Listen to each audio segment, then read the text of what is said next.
the secret to making the leap from a 6-figure business to a 7 and even 8-figure business: delegation. Here at The Scalable Company, we have found that trusting someone else to do your best work is the big secret to transforming a normal business into the millionaire maker and freedom builder that you have always dreamed of owning. By the end of this video, you're gonna have a 5-step plan for making it happen. Billionaire Richard Branson, the founder of the Virgin Group, has some advice on this subject. Most entrepreneurs are driven personalities, but you can't overcome challenges to the market through sheer force of personality alone. You need to learn to delegate so that you focus on the big picture. While someone else may be doing the driving, you still need to define the destination, and you still need to use the map to navigate. You have to decide whether you want to be a transactional leader or a transformational leader. Transactional leaders reward employees when they do what they're told, and they punish them when they fail to follow the boss's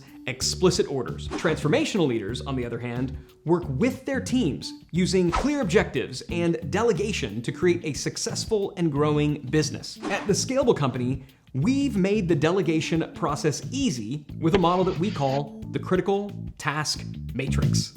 Free your mind. Who knew all that time Morpheus was talking about task delegation? Step 1, build your master list. Make a list of all the tasks that you do in a given day. Don't leave anything out. Ordering inventory? Write it down. Sharpening your pencils? Add it to the list. Meeting with high-value clients? Make sure that one's there, of course. Once you've completed your initial brainstorm, I want you to open up your calendar and I want you to look at last week. Do you see anything that you did last week that wasn't already on that initial brainstorm list? Add it. Now go back another week and another week and another week. Keep doing this until you stop finding anything new. Be sure to add both the things that you actually got done and the things that you plan to get done, but that just didn't happen for whatever reason. There's no shame here. This is important information, so just write it all down. With your list in hand, it is time to categorize, which brings us to step 2 is to determine what you should just stop doing. Let's face the hard truth. There are some things that you're doing right now that simply don't need to be done by anyone, much less you. That may sound weird, but this happens all the time. It goes something like this. We start performing a task because we believe it's gonna have a positive impact on the business. When the results fail to materialize and the big project is abandoned, we sometimes continue on with those tasks, either out of habit or because we're hanging on to a dead plan and we just don't want to admit it. I know for me, for literally years, I held a weekly training webinar for one of our companies. It was a part of a larger subscription service offering that never really got off the ground, but for some reason, the weekly webinars stuck. It took hours each and every week to prep and deliver these sessions, but almost no one attended them, and they weren't tied to any broader strategic initiative at all. One week, I just decided to stop doing them. Now, I was worried at first, but then I realized literally no one complained and no one missed it. Zero negative impact on the business, and I was free to focus on new projects that can make a positive impact on the company's goals. If you like this idea, but you're nervous to just rip off the Band-Aid, then try what we call a test stop. Just stop doing it and see if anyone notices or if anything in the business is negatively impacted. If there is zero impact from abandoning this task altogether, or better yet, if other systems fill in to kind of carry that load, then it can probably be stopped completely. If, however, you find that the task actually was impactful, then you'll want to pick it back up and recategorize it to one of the other boxes in your critical task matrix, such as the one we're going to cover next. Step 3, identifying your lever pulling tasks. Low impact, low complexity tasks that can easily be performed by an outsourced service or even a piece of software.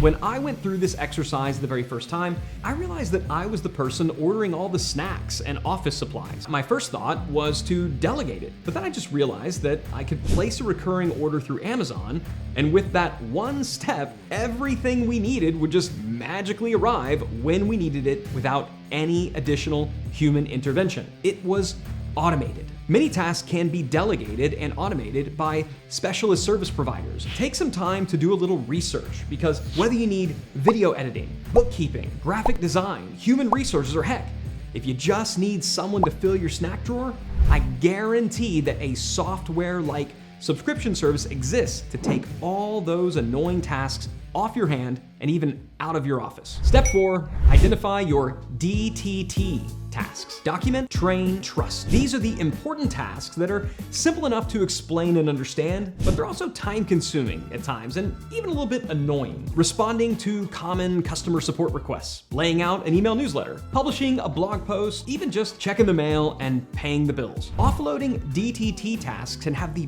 biggest impact on your day. When combined, these so-called little tasks can easily suck up 40 to 50% of your time without you even realizing it. And the offloading process is simple. Once a DTT task has been identified, simply do the task, document your steps while you do it, have someone else do the task based on the checklist or standard operating procedure that you just created. Once you've confirmed that the steps are clear, delegate that task with the checklist to one or more people, and this is big, trust that it's going to get done. DTT tasks don't require much context or instruction, so they can often be handed off in as much time as it takes for you to just complete that task one last time. Step 5, define and delegate your critical tasks. You have identified the tasks that can be stopped, the tasks that can be automated, and the tasks that can be delegated. The only items that should be left are those truly critical tasks that supposedly you and only you can do. These are the tasks that can make or break your business. These are the tasks that you believe you need to own because these are the tasks that actually own you. But it doesn't have to be like that. 10, 80, 10. The 10-80-10 rule is the big secret. The first 10% of critical task delegation, you showing your team exactly how to execute that particular task. This is your time to shine. Teach your employees everything they need to know to finish the task themselves. Give them the templates and give them the frameworks. They are Luke and you are Yoda, just probably taller and probably less green. For the next 80% of the critical task delegation process, it is your team's turn to take the wheel, execute the task based on the systems, tools, and instructions that you have given them. Now, I'm not gonna lie, this is gonna be the hardest part for you, but don't fret too much because I'm not asking for blind faith. Nope, this is called trust but verify, and that's where the last 10% comes in. For the last 10% of the critical task delegation process, you have one last chance to evaluate their work and offer feedback before it's released into the wild. One of 3 things could happen. The task was executed to perfection,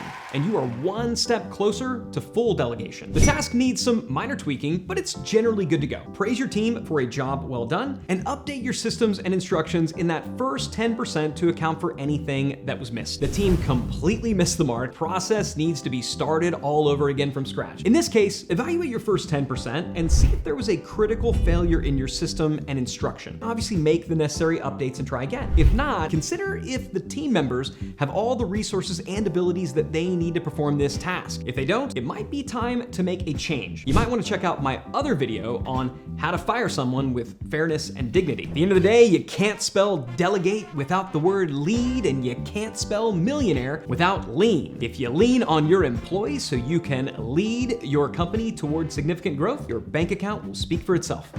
That's your dad joke and scale lesson for the week. Be sure to subscribe to this channel for more lessons on scaling your business to 8 figures and beyond, and for more really bad jokes.